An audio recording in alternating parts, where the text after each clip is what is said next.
Hello class. Welcome back बच्चों। तो प्यारे बच्चों, स्टार्ट करते हैं नया लेक्चर। बेटा नए लेक्चर में हमें आज चैप्टर को आगे बढ़ाना है और आज ही चैप्टर को खत्म करना है। ठीक है ना जी। थोड़ा सा 5-7 मिनट का हेर फेर जरूर पड़ेगा, मुझे लगता है क्लास थोड़ी सी एक्सटेंड होगी, पर मैं चाह रहा हूँ मैं चैप्टर आज ये खत्म कर ही दूँ। ठीक है जी, आप सब सामने देखेंगे, चैप्टर खत्म करने की तरफ बढ़ते हैं। बेटा मैंने अभी ना अपने स्मार्ट बोर्ड को दो पार्ट में डिवाइड कर दिया है। ठीक है जी। वो इसलिए कि मैं एक तरफ लिखने वाला हूँ डिमांड ऑफ फॉरेक्स और दूसरी तरफ लिखने वाला हूँ सप्लाई ऑफ फॉरेक्स। बेटा किन सिचुएशन में आप डिमांड करते हो फॉरेन एक्सचेंज की, लिखने पे ज्यादा विश्वास नहीं बेटा, नोट्स में सब कुछ है। ठीक है जी। और किन सिचुएशन में आप सप्लाई करते हो फॉरेक्स की।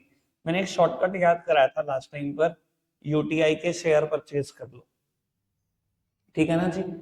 You for unilateral transfer, unilateral transfer.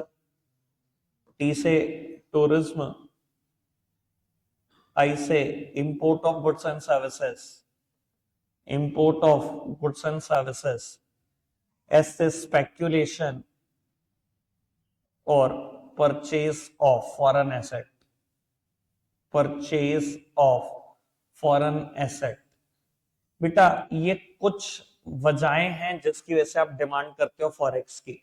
मैं बोलता हूँ बेटा, आप रहते हो इंडिया में और आप एक फैमिली मेंटेन कर रहे हो जो किसी फॉरेन कंट्री में, लेट्स सपोज यूएसए में है। अब बेटा यूएसए में आप इंडियन रुपी नहीं बेच सकते, वो कागज का टुकड़ा है, वहां पर नहीं चलते। तो आपको क्या करना पड़ेगा, उस इंडियन रुपी को कन्वर्ट करना पड़ेगा किसी ना किसी फॉरेक्स में। आप फॉरेक्स ही बेचोगे तभी वहां पर चलेगी, फॉरेन करेंसी चलेगी वहां पर। तो आपको डिमांड करनी पड़ेगी यहाँ पर इंडिया में उस फॉरेक्स की। ठीक है जी। डिमांड क्रिएट होती है यूनिलेटरल ट्रांसफर से। दूसरी बात बेटा, अगर आप घूमने जा रहे हो किसी दूसरी कंट्री को, लेट्स सपोज आप घूमने जा रहे हो जापान में, तो जापान में येन चलता है। अब येन बाय करना पड़ेगा क्योंकि वहां इंडियन रुपी तो नहीं चलेंगे। आप इंडिया में एयरपोर्ट पे पहुंचे या आपने यहीं से सोचा किसी ऑथोराइज बैंक के पास जाऊं, आपने वहां इंडियन रुपी दी और येन बाय करके ले आए, आपने डिमांड कर दी फॉरेक्स की। ठीक है जी। तीसरी बात, import of goods and services. आपने बेटा किसी कंट्री से गुड्स इंपोर्ट करे, चाइना से इंपोर्ट करे, और तय हुआ है जी यूएस डॉलर में पे करोगे या उनकी करेंसी में पे करोगे, इंडियन रुपी में वो एक्सेप्ट नहीं करेंगे पैसे। तो वो अब इंडियन रुपए में पैसा एक्सेप्ट नहीं होने वाले, या तो उनको उनकी खुद की करेंसी चाहिए या उनको यूएस डॉलर चाहिए। आपको क्या करना पड़ेगा, अगेन कन्वर्जन कराना पड़ेगा इंडियन रुपी का यूएस डॉलर में या उनकी करेंसी में, और फिर पे करना पड़ेगा। तो इंपोर्ट की वजह से भी आप दूसरी करेंसी की डिमांड करते हो, फॉरेक्स की डिमांड करते हो। स्पेक्यूलेशन वाला मुद्दा पेंडिंग है, आज जब तक चैप्टर खत्म होगा तब तक ये समझ में आ चुका होगा। पर परचेज ऑफ फॉरेन एसेट, आप कहीं पर घूमने गए और आपको विला पसंद आ गया और आप वहां एक विला बाय करना चाहते हो, एक फ्लैट बाय करना चाहते हो। बेटा इंडियन रुपए में तो वो भी पेमेंट नहीं लेंगे, आपको पे करना पड़ेगा उनके डिनोमिनेशन में, जो भी उनकी करेंसी में। ठीक है जी। अब मान लो उनकी कोई भी करेंसी, लेट्स सपोज यूरो है। ठीक है जी। अब यूरो बाय करोगे आप, ठीक है जी, तब जाकर पेमेंट कर पाओगे। तो अब वो आप डिमांड कर रहे हो फॉरेक्स की इन चारों केसेस में। पांचवा केस पेंडिंग है, वो पता लग जाएगा। बेटा सप्लाई भी ना यूनिलेटरल ट्रांसफर के केस में हो सकती है, टूरिज्म के केस में हो सकती है, इंपोर्ट की जगह एक्सपोर्ट ऑफ गुड्स में हो सकती है, स्पेक्यूलेशन में हो सकती है, परचेज ऑफ फॉरेन एसेट में हो सकती है। पांचों बातें सेम है, बस इंपोर्ट की जगह एक्सपोर्ट। ठीक है जी। लेकिन लिखने का तरीका बदल जाएगा। जैसे कि मैंने यहाँ पर बोला था आप इंडिया में काम करते हो, आप फैमिली मेंटेन करते हो, यूएस में आप उल्टा सोच लो। अब यूएस में काम करते हो और फैमिली है इंडिया में। अब क्या होगा, अगर आपने वहां से यूएस डॉलर भेज भी दिए, बेटा वो यूएस डॉलर यहाँ कागज का टुकड़ा है। अब क्या करोगे, किसी आरबीआई ऑथराइज बैंक के पास जाओगे, वहां डॉलर बेचोगे और इंडियन रुपए ले आओगे। आपने क्या किया, डॉलर की सप्लाई क्रिएट कर दी इंडियन इकोनॉमी। ठीक है ना जी। दूसरी बात, टूरिज्म। अब बेटा फॉरेनर इंडिया घूमने आए हैं, लेट्स सपोज कि वो इंडियन हेरिटेज, आपको पता ही है इतना कुछ इंडिया में घूमने के लिए, अमृतसर या ऋषिकेश या गोवा ऐसी जगहों पर घूमने आए हैं। ठीक है जी। अब वो घूमने आए हैं भैया, यहाँ नहीं चलते यूएस डॉलर उनके, यहाँ नहीं चलते ग्रेट ब्रिटेन पाउंड। क्या करेंगे बेटा, वो बेचेंगे यहाँ पर अपने ग्रेट ब्रिटेन पाउंड को या यूएस डॉलर को, कन्वर्ट कराएंगे इंडियन करेंसी में, तो पे करेंगे इंडियंस को। ठीक है ना जी। तो बेटा जैसे ही उन्होंने बेचा, सप्लाई क्रिएट हो गई फॉरेन करेंसी की। सेम बात एक्सपोर्ट ऑफ गुड्स, आपने गुड्स एक्सपोर्ट कर दिए किसी कंट्री में, वहां से चाहे मान लो इंडियन रुपी आया, चाहे मान लो बेटा उनकी करेंसी आई। अगर मान लो उन्होंने अपनी करेंसी बेची, तो आपके लिए वो कागज का टुकड़ा है, आप क्या करोगे, उसको बेचोगे किसी आरबीआई ऑथराइज्ड बैंक को, तब इंडियन रुपी में कन्वर्ट कराओगे। ठीक है जी, जैसे ही आपने बेचा तो आपने सप्लाई क्रिएट कर दी, और मान लो उन्होंने यूएस डॉलर नहीं बेचा, उन्होंने क्या करा, सीधा इंडियन रुपी बेचा। अगर उन्होंने इंडियन रुपी बेचा तो उन्होंने बाय किया होगा, उन्होंने वही अपने देश में बेचा होगा, सप्लाई तो क्रिएट हुई हुई आफ्टर ऑल। ठीक है ना जी। स्पेक्यूलेशन यहाँ पर भी पेंडिंग है, परचेज ऑफ फॉरेन एसेट। बेटा जैसे हमारे लिए दूसरी कंट्री फॉरेन है, वैसे ही दूसरी कंट्री के लिए इंडिया भी फॉरेन है। अब मान लो कोई फॉरेनर यहाँ घूमने आया, उसको इंडिया का एटमॉस्फेयर अच्छा लग गया, उसको इंडिया में रहने का मन कर गया, और उसने एक विला बाय करना है, विला बाय करना है तो पेमेंट करनी पड़ेगी, और पेमेंट हम भी नहीं एक्सेप्ट कर रहे उसकी करेंसी में, या मान लो हम एक्सेप्ट भी कर रहे हैं उसकी करेंसी में, हम क्या करेंगे, कन्वर्ट करा लेंगे इंडियन रुपी में, यानी कि सप्लाई तो आफ्टर ऑल क्रिएट होगी होगी, चाहे वो खुद क्रिएट करे चाहे हम क्रिएट कर दे उसके बिहाफ पर। तो पांच पांच कारण है जी, बात समझ में आ गई होगी। ठीक है जी, आगे बढ़ाते हैं बात को। बेटा डिमांड कर्व और सप्लाई कर्व देखने में कैसे होते हैं, 11th क्लास पास हो, ठीक है जी, बहुत अच्छे से आइडिया होगा मेरा ख्याल तो। ठीक है, एक्स एक्सिस पे ले लो जी डिमांड, एक्स एक्सिस पे डिमांड ऑफ फॉरेक्स, और वाई एक्सिस पे rate of forex. There exists a inverse relationship between rate of forex and demand of forex। ये बात तो 11th में पढ़ के आते हो, प्राइस में और क्वांटिटी डिमांडेड में इनवर्स रिलेशनशिप होती है। अगर दो चीजों के बीच इनवर्स रिलेशनशिप होती है तो बेटा डायग्राम हमेशा कैसे बनता है, डाउनवर्ड स्लोपिंग या नेगेटिवली स्लोप्ड कर्व बनता है from left to the right. Left से राइट आते रहोगे ये डाउनवर्ड स्लोपिंग कर्व बनता चला जाएगा। ठीक है जी। अगर मैं कहूं एक पर्टिकुलर रेट पर एक पर्टिकुलर क्वांटिटी डिमांडेड है, ठीक है, यही दिखाने की कोशिश करता हूं, अगर ये रेट बढ़ा तो ऑटोमेटिकली क्वांटिटी डिमांडेड रिड्यूस हो जाएगी।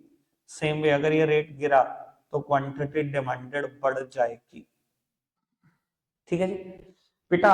अब अगेन एक्स एक्सेस पे डिमांड और सप्लाई ऑफ फॉरेक्स, ठीक है जी, वैसे मैं सप्लाई की बात कर रहा हूं यहाँ पर, rate of forex Y axis पर, रेट और सप्लाई में पॉजिटिव रिलेशन होता है, इसलिए बेटा ये एक पॉजिटिवली स्लोप्ड कर्व बनाती है from left to the right.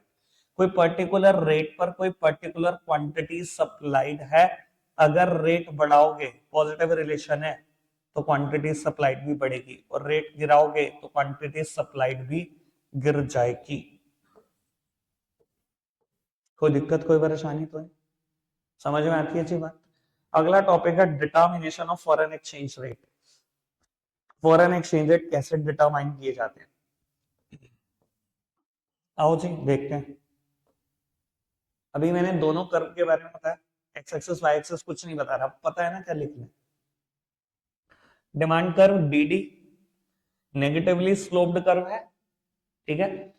Supply curve SS positively sloped curve है। जहां इन दोनों ने एक दूसरे को इंटरसेक्ट किया यहीं पर डिटरमाइन होता है फॉरेन एक्सचेंज रेट। बेटा इस पॉइंट को हम इक्विलिब्रियम पॉइंट बोलते थे 11th क्लास में, याद हो। इससे एक परपेंडिकुलर ट्रेस कर लो एक्स एक्सिस पर, एक परपेंडिकुलर ट्रेस कर लो वाई एक्सिस पर। ये ऑप्टिमम रेट होगा, ये जो आर होगा, और ये जो है ये ऑप्टिमम क्वांटिटी डिमांडेड सप्लाई है। ठीक है जी। डायग्राम बेटा कभी भी एक्सप्लेन करना हो तो करने का तरीका मैंने सिखाया हुआ है, कम से कम बेटा 5 पॉइंट तो इन्हीं बातों से लिखे जा सकते हैं, आप चाहो तो 7 भी बना सकते हो। ठीक है ना जी। सबसे पहले पॉइंट में आप लिखोगे X axis represent dash, X axis किसको रिप्रेजेंट करता है, डिमांड और सप्लाई ऑफ फॉरेक्स। फिर Y axis represent rate of forex. फिर आप लिखोगे we drew demand curve DD which is a negatively sloped curve from left to the right. Then we drew supply curve SS which is a positively sloped curve from left to the right. फिर आप बताओगे कि जहां DD और SS ने एक दूसरे को इंटरसेक्ट किया वहां में एक पॉइंट मिला नोन एज पॉइंट ई और इक्विलिब्रियम पॉइंट। चाहो तो इतना ही लिख दो फिफ्थ पॉइंट में, ठीक है जी। फिर इन इसके बारे में और इसके बारे में बताने के लिए एक नए नए पॉइंट का सारा ले लो, 6 और 7 कर दो। चाहो तो अभी फिफ्थ पॉइंट में एक्सप्लेनेशन को जारी रखो कि पॉइंट ई से हमने परपेंडिकुलर ट्रेस करा एक्स एक्सिस पर, तो हमें ऑप्टिमम क्वांटिटी डिमांडेड और सप्लाइड मिली जो कि है 0Q। ठीक है जी। और हमने परपेंडिकुलर ट्रेस करा वाई एक्सिस पर तो 0R हमें ऑप्टिमम रेट मिल गया। इतनी एक्सप्लेनेशन तो कॉमन है भैया, लगभग हर डायग्राम में बातें मिल जाएंगी। ठीक है जी, जो आपके कोर्स में है वो इतना ही है। ठीक है, 11th में थे बहुत सारे डायग्राम, आपके कोर्स में तो बहुत गिने चुने से डायग्राम। अभी तक बताओ कोई दिक्कत कोई परेशानी तो नहीं। अब बेटा पेपर में 4 क्वेश्चन यहाँ से और बन सकते हैं। इंक्रीज इन डिमांड का क्या इंपैक्ट पड़ता है इक्विलिब्रियम पर, क्या इंपैक्ट पड़ता है रेट पर, क्या इंपैक्ट पड़ता है डिमांड पर।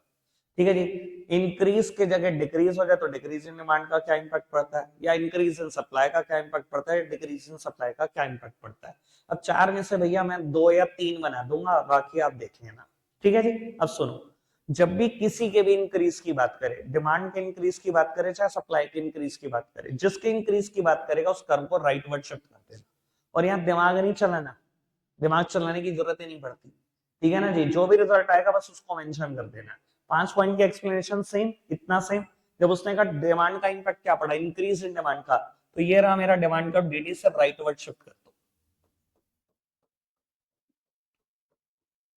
ठीक है जी, डिमांड कर्व डीडी को हमने राइट वर्ड शिफ्ट किया, हमें एक नया डिमांड कर्व मिला, नाम लिखोगे D1 इसने सप्लाई कर्व को जहां इंटरसेक्ट किया वहां में नया इक्विलिब्रियम मिला, नोन एज E1 से परपेंडिकुलर ट्रेस करेंगे दोनों एक्सेस पर, y एक्सेस पर भी और x एक्सेस पर भी, तो हमें दिखाई दे रहा है कि रेट भी बढ़ रहा है, R से R1 हो गया रेट, क्वांटिटी डिमांडेड तो बढ़ ही रही है, Q से Q1 हो गई, खत्म, दैट्स इट। कोई दिमाग नहीं, कोई बुद्धि नहीं।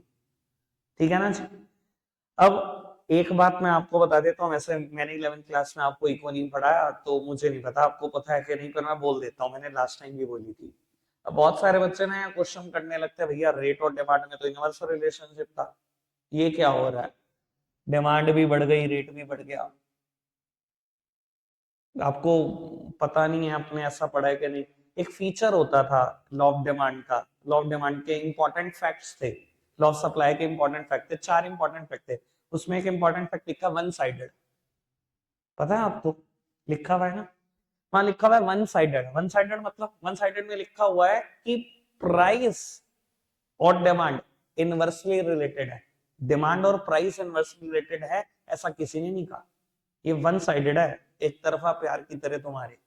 ठीक है ना जी, और वो प्राइस और डिमांड में इनवर्स रिलेशन है, सॉरी श्योर रही, ठीक है जी, प्राइस और प्राइस और डिमांड में इनवर्स रिलेशनशिप है, डिमांड और प्राइस में ऐसा किसी ने नहीं कहा पुत्र। अब यही बात मैं बोल रहा हूं, सुनो भाई, रेट बढ़ता तो डिमांड पक्का गिरती, रेट बढ़ता ना डिमांड पक्का गिरती। आज मान लो $1 ₹80 का है, $8, मैं कह रहा हूँ बहुत सारे लोग अमेरिका घूमने जाने की प्लानिंग कर रहे हैं, और $85 का हो जाए, आधे बैठ जाएंगे ठंडे हो गए, रेट बढ़ गया, डिमांड अपने आप गिर जाएगी। लेकिन बात उल्टी करो, रेट बढ़ेगा तो डिमांड गिरेगी, इनवर्स रिलेशनशिप है, डिमांड बढ़ेगी तो रेट पे क्या फर्क पड़ेगा, ऐसा किसी ने नहीं कहा।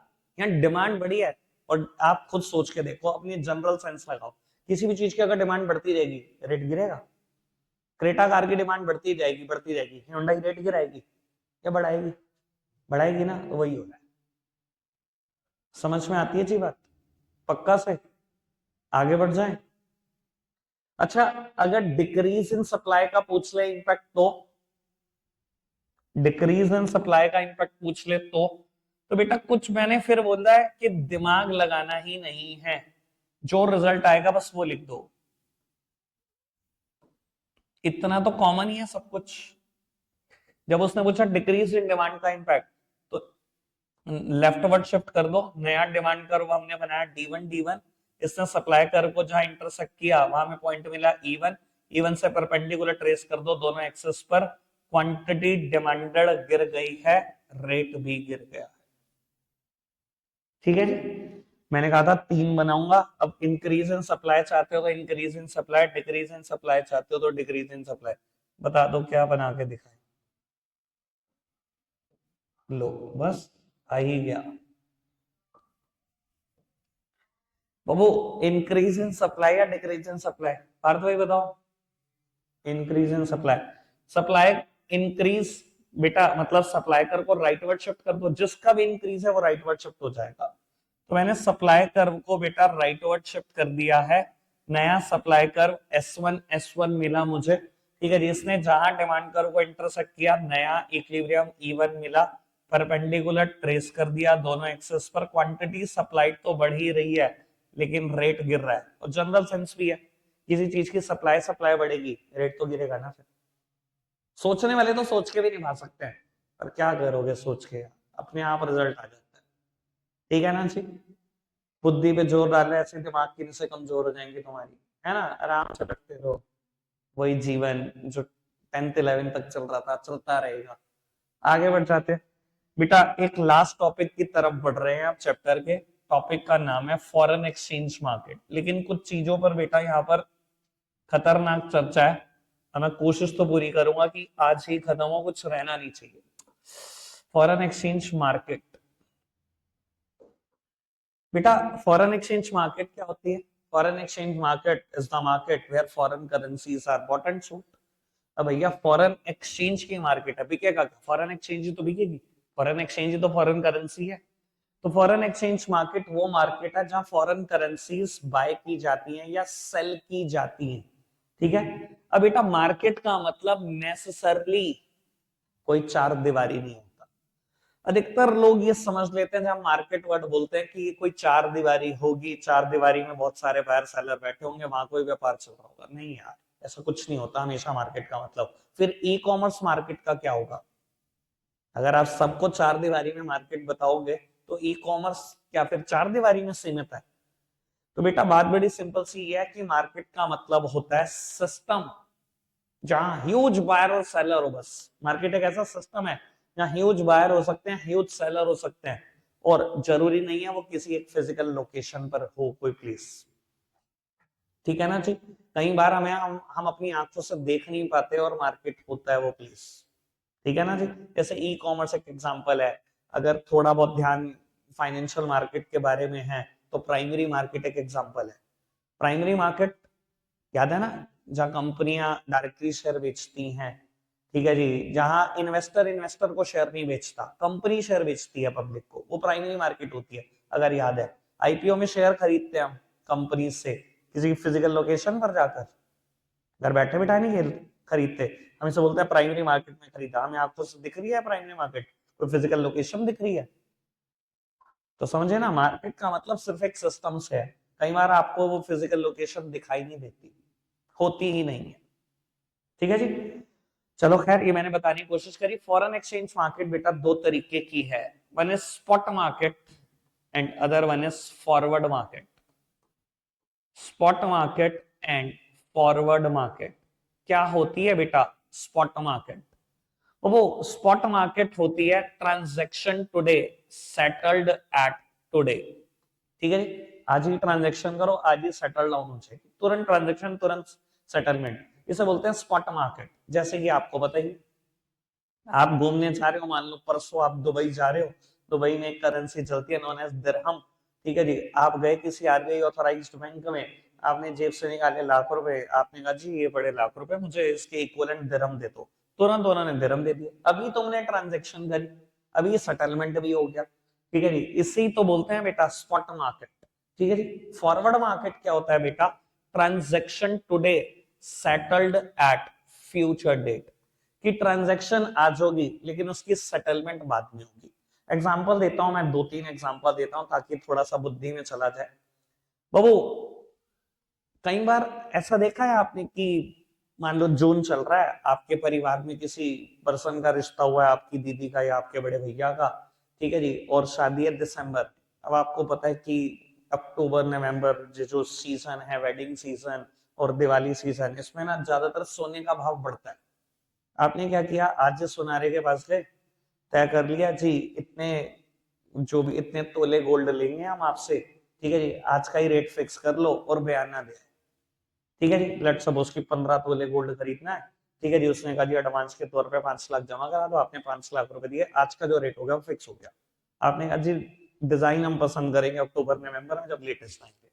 ठीक है जी, लेकिन अब रेट जो मर्जी हो जाए, आपका रेट फिक्स हो चुका है। ट्रांजेक्शन टुडे, डाउन पेमेंट देकर ट्रांजेक्शन आज हो गया है, settled at future date, settlement बाद में होगी। यही होगा, या प्रॉपर्टी के केस में ऐसा सुना है आपने? प्रॉपर्टी के केस में ऐसा सुना है, डाउन पेमेंट हो जाती है पहले, बयाना बोलते हैं उसको, है ना हमारी भाषा में, कि बयाना दे दिया, 3 महीने के बाद बाकी पैसे देके रजिस्ट्री करा लेंगे जी, ठीक है ना। Transaction today settled at future date, इसे ही बोलते हैं फॉरवर्ड मार्केट। ठीक है जी, समझ में। स्पॉट मार्केट क्या होती है, आज ही ट्रांजेक्शन करो, आज ही सेटलमेंट करो, ठीक है ना। आपने प्रॉपर्टी खरीदनी है, कैश तैयार पड़ा आपके पास, आपने कहा जी अभी सौदा हुआ, अभी मैंने अपना करेंगे, चलो जी आओ रजिस्ट्री कराओ, अभी तुरंत, अभी पैसे दो। ये तो स्पॉट मार्केट में काम कर दिया भैया, ठीक है ना, तैड़ फैड़ कर दी बस। ठीक है जी, एक होता है फॉरवर्ड मार्केट, ट्रांजेक्शन होगी आज, सेटल होगी फ्यूचर में कभी। समझ में आती है बात। बाबू इन दोनों को ना और अच्छे से मैं क्लियर कर पाऊंगा, और फॉरेन एक्सचेंज मार्केट के मेरे पास 3 फंक्शन है, उनमें से एक सबसे इंपॉर्टेंट फंक्शन हेजिंग फंक्शन भी क्लियर कर पाऊंगा आपको। ठीक है जी, तो आओ मैं हेजिंग फंक्शन भी क्लियर करता हूं आपको, और स्पॉट मार्केट और फॉरवर्ड मार्केट भी क्लियर करता हूं आपको और अच्छे से। ठीक है जी, समझना जरा आराम से। ऑल्दो मैं ये भी बता देता हूं, हेजिंग फंक्शन कोई भी 12th पढ़ाने वाला टीचर अच्छे से क्लियर नहीं कर सकता अगर उसने खुद सीए फाइनल में चीज ना पढ़ी, कोई भी नहीं कर सकता। ठीक है जी, अभी एक अपना स्टूडेंट सीए फाइनल में पहुंचा है, ठीक है जी, अभी कुछ दिन पहले ही मिला था मुझे, तो बोलता है भैया आपने हेजिंग फंक्शन कब सिखाया था, कहता है अब पढ़ा मैंने जाकर। ठीक है जी, आज भी ये कमेंट आते हैं, ठीक है जी, और आप सब बहुत अच्छे से जानते हो। ठीक है जी, बहुत अच्छे से उसका नाम, अगर मैं नाम बता दूंगा तो आप तुरंत पहचान जाओगे। चलो खैर बेटा, मैं हेजिंग की बात करता हूँ। हेजिंग फंक्शन, 3 फंक्शन मुझे क्लियर करने हैं फॉरेन एक्सचेंज मार्केट के। सबसे पहला फंक्शन है हेजिंग फंक्शन, या स्पॉट मार्केट और फॉरवर्ड मार्केट का इस्तेमाल भी अच्छा समझ में आएगा। लेट सपोज कि बेटा हम बात करते हैं इंपोर्टर के एंगल से। आप एक इंपोर्टर है, ठीक है जी, आपने $1,00,000 के गुड्स इंपोर्ट कर लिए ऑन 1 अप्रैल। ठीक है जी, आज $1 का दाम चल रहा है 80 रुपए। सुनते जाना चाहिए आराम से। आज $1 का दाम चल रहा है 80 रुपए। कायदे से पेमेंट करनी है तो कैसे होगी, 80 लाख रुपए दो, $1,00,000 लो, पेमेंट कर दो, ऐसे ही होगा। ठीक है जी, अब तय हो गया आपका एक्सपोर्टर के साथ कि 3 महीने में पेमेंट होगी जी, 30 जून को होगी। उसने कहा जी ठीक है 30 जून को दे देना। अब आपको डर सता रहा है कि $1 बढ़ ना जाए, क्योंकि डॉलर स्ट्रॉन्गेस्ट करेंसी है इकोनॉमी की, तो वो डर सताना लाजमी सा है आपको। आपने कहा ये डॉलर बढ़ना चाहिए, 82-83 ना हो जाए, बहुत नुकसान हो जाएगा।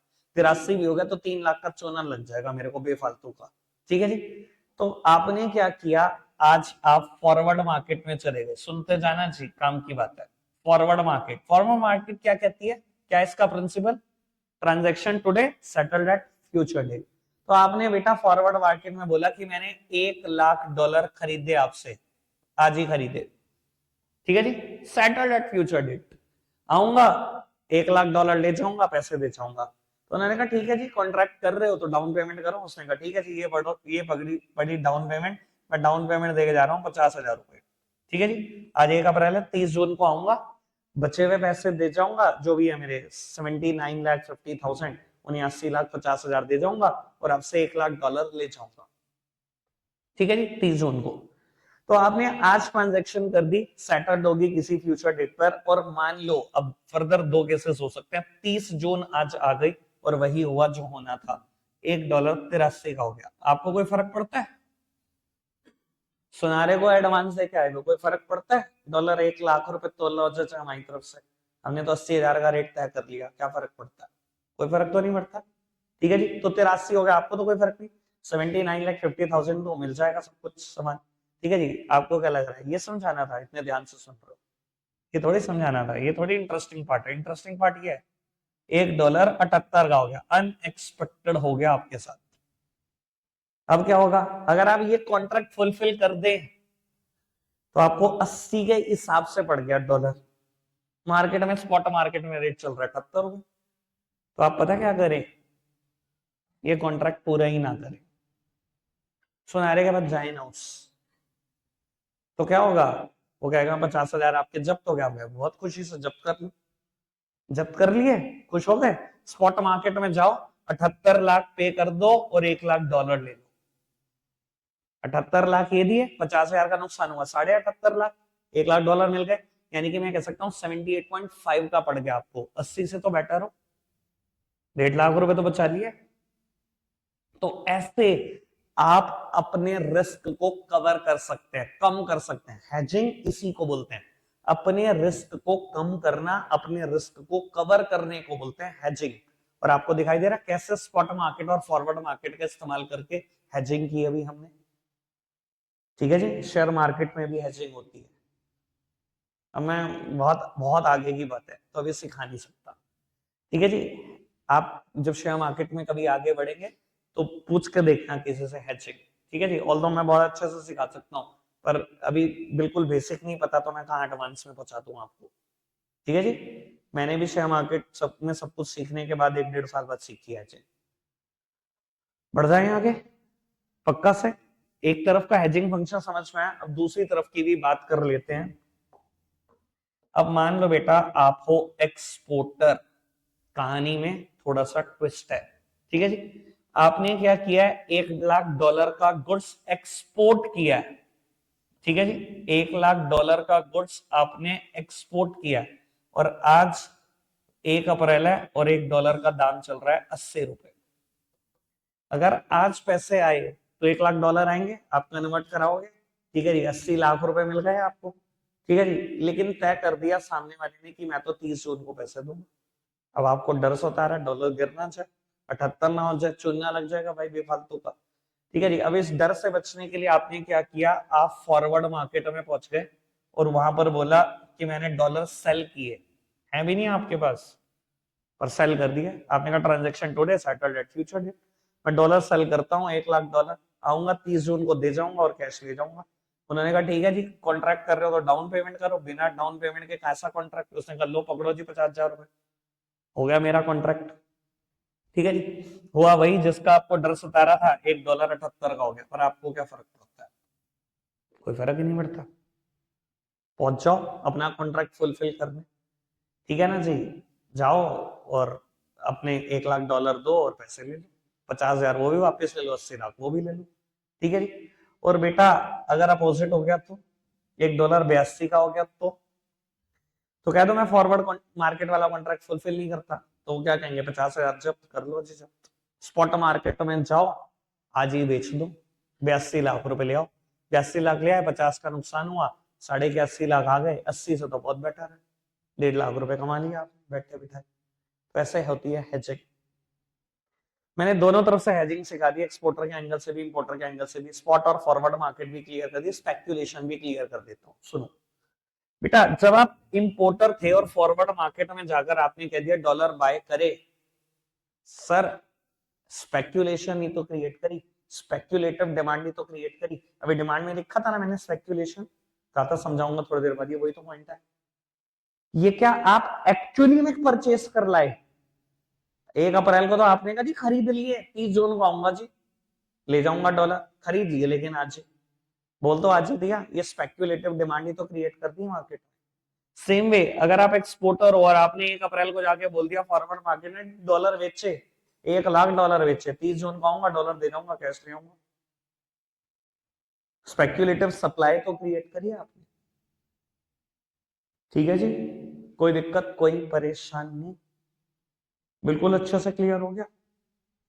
बढ़ जाए आगे, चलो जी बेटा, अब 2 फंक्शन मेरे पास बचते हैं, मैं खत्म ही कर रहा हूँ। ठीक है जी, 5-7 मिनट फालतू लगे लेकिन चैप्टर खत्म कर देते हैं, अब छोड़ने का कोई फायदा नहीं बचता।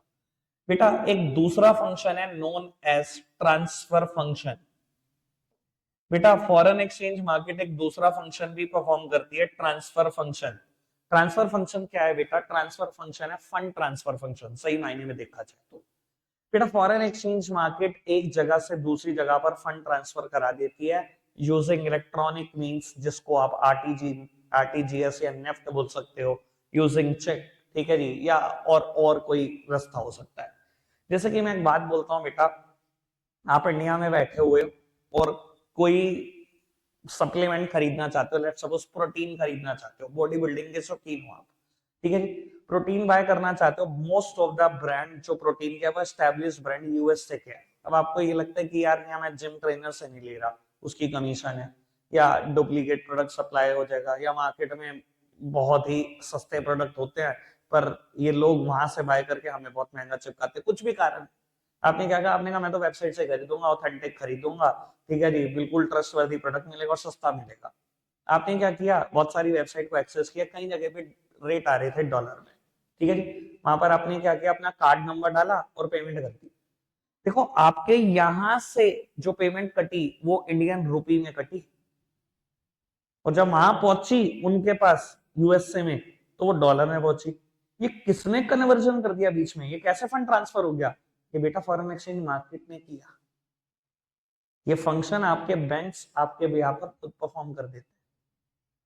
फंड ट्रांसफर हुआ आपके पास से इंडियन रुपी में कटा, वहां पहुंचा डॉलर में, ये उन्होंने एक्सचेंज तुरंत कर दी है, आपको पता भी नहीं लगा। कितना बढ़िया फंक्शन परफॉर्म किया फॉरेन एक्सचेंज मार्केट ने। तो फंड ट्रांसफर का भी फंक्शन परफॉर्म करती है फॉरेन एक्सचेंज मार्केट, ठीक है जी। इसके अलावा एक और एग्जांपल देता हूँ, ये तो मैंने ऑप्शन दिया अभी, चलो कार्ड से पेमेंट करी आपने या आरटीजीएस नेफ्ट करी, तो ऐसा हो सकता है, मान लो आपने ना चाइना से एक प्रोडक्ट खरीदना है, इंपोर्ट करना है, आपने ना प्रोडक्ट, लेट सपोज की मैं बात करता हूँ फुटवियर, ठीक है, पूरा कार्टन खरीदना है आपने, सारे सैंपल्स आपने ऑनलाइन देख लिए, पर आपको ना थोड़ा सा डाउट है कि अगर एक्चुअली में पार्सल ना आया तो क्या हो जाएगा। तो आपने क्या किया, यहाँ अपने बैंक के पास गए, ठीक है जी, जो भी उनको अमाउंट पे करनी है, ठीक है जी, उनकी करेंसी में आपने एक चेक रेडी करा लिया, ठीक है जी, कि मेरा वहां पार्सल रेडी पड़ा हुआ है, इतने करोड़ का पार्सल है, ठीक है जी। आपने क्या करा, उनकी करेंसी का चेक रेडी करा लिया। आपका खुद का बैंक आपके बैंक से पैसे काटेगा इंडियन रुपी में, लेकिन जो चेक बनाकर देगा वो बनाकर देगा फॉरेन करेंसी का। आप चाइना चले गए चेक लेकर, आपने सब सारे प्रोडक्ट अपने सामने देख लिए, अपने सामने अपना पार्सल निकलवा दिया, ठीक है जी, वेसल पर रखवा दिया और उनको वो चेक दे दिया। यहाँ से पैसे कटे इंडियन रुपी में, वहां पहुंचे उनकी खुद की करेंसी में। तो ट्रांसफर फंक्शन परफॉर्म करते हैं बेटा फॉरेन एक्सचेंज मार्केट, जिसका एक हिस्सा बैंक भी है, ठीक है जी। बात समझ में आती है, आगे बढ़ जाए बेटा। एक आखिरी फंक्शन फॉरेन एक्सचेंज मार्केट का, जिसको हम बोलते हैं क्रेडिट फंक्शन। क्रेडिट मतलब उधार। फॉरेन एक्सचेंज मार्केट में भी उधार है जी, बिल्कुल उधार है, अगर कुछ कुछ याद हो तो आपको।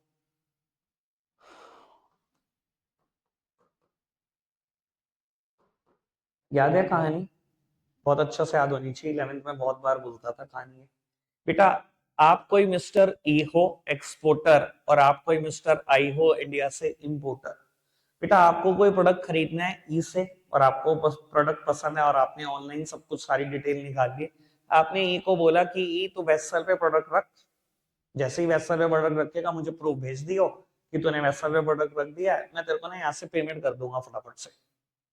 क्या बात कर रहा है, यार उसने कहा है तू एक काम कर, पहले मेरे बैंक अकाउंट में एडवांस पैसे डाल दे, जैसे ही मेरे पास पैसे आ जाएंगे मैं वैसा पे प्रोडक्ट रख दूंगा। अरे यार क्या बात कर रहा है, ऐसे थोड़ी होता है, तुझे बिजनेस की समझ नहीं है। पहले तू सामान देगा, जैसे ही वो चल जाएगा तेरे देश से तो मैं तेरे अकाउंट में पैसे डाल दूंगा। कह रहा है यार तूने 11th क्लास में बिजनेस नहीं पढ़ी, पहले पैसे देते हैं एडवांस, ठीक है जी, पहले तू पैसे देगा मेरे बैंक अकाउंट में डालेगा तो जाके मैं चलाऊंगा गुड्स। तो बाबू अगर ऐसे लड़ते रहोगे फिर तो हो गया कोई व्यापार, फिर तो ग्लोबलाइजेशन का भी कोई फायदा नहीं होगा। तो बेटा इस लड़ाई की एक हल है, पता ही है आपको, जिस हल को हम बोलते हैं एलसी, लेटर ऑफ क्रेडिट। बेटा मिस्टर आई ऐसी सिचुएशन में क्या करेगा, मिस्टर ई से पूछेगा कि आप ये बताओ आपके आसपास कौन सा इंडियन बैंक है, और एक बैंक तो मिलेगा ही मिलेगा, एसबीआई, ठीक है जी, एसबीआई है जी हमारे पास, इसने बोल दिया एसबीआई है। तो आई चला गया एसबीआई के पास, स्टेट बैंक ऑफ इंडिया के पास, वहां एक अकाउंट खुलवाया, अकाउंट का नाम है एलसी, एलसी मतलब लेटर ऑफ क्रेडिट। इस अकाउंट की ब्यूटी ये है बेटा कि इसमें जितने पैसे जमा होंगे एक बार जमा हो सकते हैं बस, उसके बाद विड्रॉल का राइट खत्म है, निकाल नहीं सकते वापस, ठीक है जी। आई ने पैसे जमा करा दिए, इस एसबीआई बैंक ने, जो ई के आसपास एसबीआई बैंक है उसको गारंटी दे दी, बैंक ने बैंक को गारंटी दे दी, ठीक है जी, कि मेरे पास पैसे पड़े हुए हैं, आप ई को बोलो कि कुछ यहां से चलाए, मैं दूंगा पैसे।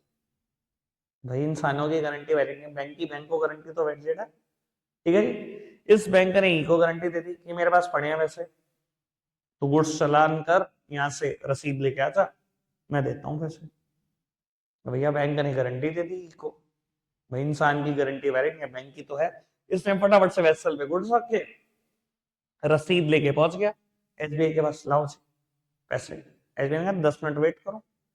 यहां से रिसीट मेल भेजी गई, प्रूफ मिल गया कि रसीद तो है कुछ।